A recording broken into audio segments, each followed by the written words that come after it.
عزومة التوجيهي. عزمت 2 رسمين و3 ناجحين بس ولا راسب اجا. يلا نهجم يا شباب عليهم.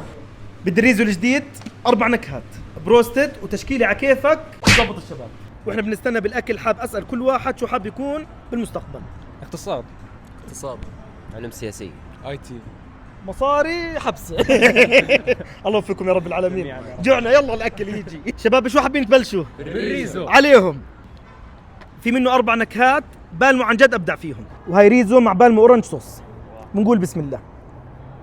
من الريزو شو اكثر نكهه عجبتكم؟ بلاك صوص، يا سلام مجتمعين. داينامايت. صحتون الف عافيه. انا عجبني اكثر شيء البلاك صوص وعلى اللي بعده، والسندويشات قبل ما تبرد. تفضلوا يا شباب. وانا الي التويست. جربتوا برجر اللحم كيف الوضع؟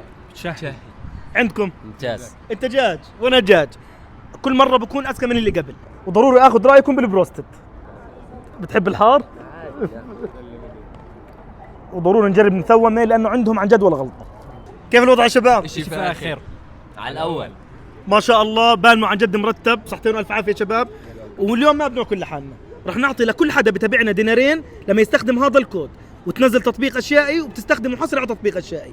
صحتين والف عافيه والى اللقاء. طبعا ضل توجيه 2007 اخذتهم اطششهم لانه السنه هاي على الجيش.